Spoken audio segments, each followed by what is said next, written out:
ಅಂತ ಅವರ ಮೊದಲನೇ ಹೆಸರು. ಯೋಗೇಂದ್ರನಾಥ್ ಚೌಧರಿಯವರು 1861 ಮಾರ್ಚ್ 30ರಂದು ದಕ್ಷಿಣೇಶ್ವರದ ಪ್ರತಿಷ್ಠಿತ ಶ್ರೀಮಂತ ಮನೆಯೊಂದರಲ್ಲಿ ಹುಟ್ಟಿದವರು. ತಂದೆಯ ಹೆಸರು ನವೀನ್ ಚಂದ್ರ ರಾಯ್ ಚೌಧರಿ. ಅವರು ಆಧ್ಯಾತ್ಮಿಕ ಸಾಧನೆಯಲ್ಲಿ ಪ್ರಯತ್ನದಲ್ಲಿ ಬಹಳ ಕಾಲ ಕಳೆದಿದ್ದ ಸಾಧು ಬ್ರಾಹ್ಮಣರವರ ತಂದೆ ಬಗ್ಗೆ ಅಷ್ಟಾಗಿ ಗಮನ ಹರಿಸದೇ ಇದ್ದುದರಿಂದ ಅನೇಕ ಆಸ್ತಿಗಳು ಕೈತಪ್ಪಿ ಹೋದವು. ಕುಟುಂಬದ ಜವಾಬ್ದಾರಿಯನ್ನು ಇಂದಲ್ಲ ನಾಳೆ ಹಿರಿಯ ಮಗನೇ ಹೊತ್ತುಕೊಳ್ಳುತ್ತಾನೆ ಎಂಬುದು ಅವರ ಭರವಸೆ ಇತ್ತು. ಆದರೆ ಯೋಗಿನ್ ತುಂಬ ಚಿಕ್ಕ ವಯಸ್ಸಿನಲ್ಲಿಂದಲೇ ಧರ್ಮದ ಕಡೆಗೆ ಮನೋಭಾವನದಿಂದ ತುಂಬಿ ತುಳುಕುತ್ತಿದ್ದ. ಅದರಲ್ಲಿ ಆಸಕ್ತಿಯನ್ನೇ ಕಳೆದುಕೊಂಡಿದ್ದ.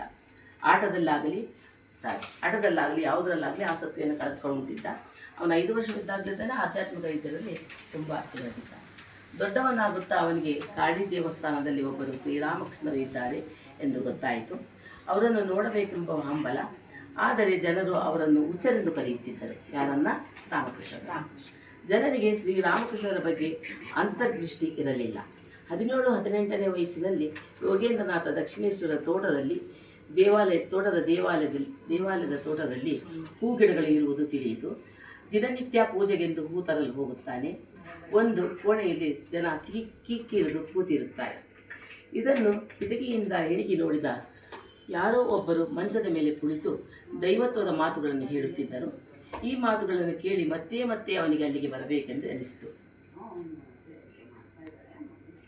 ಮನೆಯಲ್ಲಿ ಹೂ ತರಲು ಹೋಗುತ್ತಾನೆ ಎಂದು ಹೇಳಿ ಪ್ರತಿದಿನ ಅಲ್ಲಿಗೆ ಓಡಿ ಹೋಗುತ್ತಿದ್ದ. ಆ ವಿಷಯ ಅಪ್ಪ ಅಮ್ಮನಿಗೆ ತಿಳಿಯಿತು. ಯೋಗಿನ್ ಶ್ರೀರಾಮಕೃಷ್ಣರ ಹತ್ತಿರ ಹೋಗುತ್ತಿದ್ದಾನೆಂದು ಪ್ರತಿಯೊಬ್ಬರೂ ಮಾತನಾಡಲು ಶುರು ಮಾಡಿದರು. ಆದರೆ ಮನೆಯಲ್ಲಿ ಅವನ ವಿದ್ಯಾಭ್ಯಾಸದ ಮೇಲೆ ಮತ್ತು ನೌಕರಿ ಸೇರಬೇಕೆಂಬ ಒತ್ತಾಯ ಇತ್ತು. ಆದರೆ ಕಾನ್ಪುರಕ್ಕೆ ನೌಕರಿಗೆಂದು ಹೋಗುತ್ತಾನೆ. ಅಲ್ಲಿಗೂ ಎಲ್ಲಿ ನೌಕರಿಯೂ ಸಿಗಲಿಲ್ಲ. ಅಲ್ಲಿಯ ಜಪಧ್ಯಾನ ಮಾಡುವುದಂತೂ ತಪ್ಪಿಸಲಿಲ್ಲ. ಕಾನ್ಪುರದಲ್ಲಿ ಅವನ ಚಿಕ್ಕಪ್ಪನ ಮನೆಯಲ್ಲಿ ಇರುತ್ತಾನೆ. ಅವನ ಚಿಕ್ಕಪ್ಪ ಇದನ್ನೆಲ್ಲ ನೋಡಿ ಅವನ ತಂದೆಗೆ ಪತ್ರ ಬರೆಯುತ್ತಾನೆ. ಯೋಗಿನಿಗೆ ಆದಷ್ಟು ಬೇಗ ಮದುವೆ ಮಾಡಬೇಕೆಂದು. ಯಾಕಂದರೆ ದೈವತ್ವದಲ್ಲಿ ಇಳಿದು ಬಿಡುತ್ತಾನೆ, ಅದಕ್ಕೋಸ್ಕರ ಮದುವೆ ಮಾಡುತ್ತಂತೆ. ಮನೆಯಲ್ಲಿ ಹೆಣ್ಣು ನೋಡುವ ತಯಾರಿ ನಡೆಯುತ್ತದೆ. ಯೋಗಿನಾಥ ಮದುವೆಗೆ ಒಪ್ಪದಿದ್ದಾಗ ಅವನ ತಾಯಿ ಹೆಣ್ಣಿನ ಕಡೆಯವರಿಗೆ ಮಾತು ಕೊಟ್ಟಿದ್ದೇನೆ ಎಂದು ಕಣ್ಣೀರು ಹಾಕಿ ಅವನಿಗೆ ಒಪ್ಪಿರುವಂತೆ ಮಾಡಿದಳು. ಮದುವೆ ಆಯಿತು. ಸರಿದಾರಿಗೆ ಬರುತ್ತಾನೆ ಎಂದುಕೊಂಡರು. ಅದಾಗಲಿಲ್ಲ. ಅವನಿಗೆ ಮನಸ್ಸಿನಲ್ಲಿ ಇನ್ನಷ್ಟು ದುಃಖವಾಯಿತು.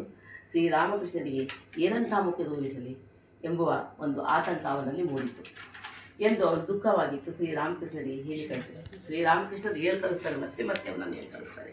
ಅದು ತನ್ನ ಪಾಲಿಗೆ ಇರುವಂಥ ಶಿಷ್ಯ ಅವನಿಗೆ ಗೊತ್ತಾಗ್ಬಿಟ್ಟಿರುತ್ತೆ. ಒಂದು ಸಲ ದೇವಸ್ಥಾನದ ಆಡಳಿತದ ವರ್ಗದವರು ಬೇಕಾದಷ್ಟು ವಸ್ತುಗಳನ್ನು ತರಲು ಹೇಳ್ತಾರೆ. ಯಾಕಂದರೆ ಅವನು ಬರಮಾಡ್ಕೋಬೇಕು ಅನ್ನೋ ದೃಷ್ಟಿಯಿಂದ. ಅದರಲ್ಲಿ 50 ಪೈಸೆ ಮಾತ್ರ ಯೋಗೇಂದ್ರನ ಕಡೆ ಉಳಿದು ಬಿಡುತ್ತೆ. 50 ಪೈಸೆ ಮಾತ್ರ ಅವನ ಕಡೆ ಉಳಿಯಿತು. ಅದನ್ನು ಕೊಡಲಾಗುವುದಿಲ್ಲ. ಅದೇ ನೆಪದಿಂದ ಶ್ರೀರಾಮಕೃಷ್ಣರು ಅಂದಾಗಿ ಕಾಯುತ್ತಿದ್ದೇನೆ ಎಂದು ಹೇಳಿ ಕಳಿಸಿದರು. ಇದರಿಂದ ಶ್ರೀರಾಮಕೃಷ್ಣರಲ್ಲಿಗೆ ಬರುತ್ತಾನೆ. ಆದರೆ ಹಣದ ವಿಚಾರ ಬಿಟ್ಟು ಪ್ರೀತಿಯಿಂದ ಮಾತನಾಡಿಸುತ್ತಾರೆ. ನಿನ್ನಲ್ಲಿ ಪೂರ್ಣ ನಂಬಿಕೆ ಇದೆ. ಶ್ರೀರಾಮಕೃಷ್ಣರು ಅವನನ್ನು ನೋಡಲು ಆತಂಕ ಪಡುತ್ತಿದ್ದರು.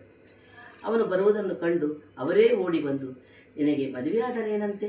ನನಗೂ ಮದುವೆ ಆಗಿಲ್ಲವೇ? ಅದರಲ್ಲಿ ಭಯಪಡುವಂತಾದೇನಿದೆ? ಈ ಸ್ಥಳದ ಕೃಪೆ ನಿನ್ನದಾಗಿದೆ ಎಂದು ಅವನನ್ನು ಬರಮಾಡಿಕೊಂಡರು.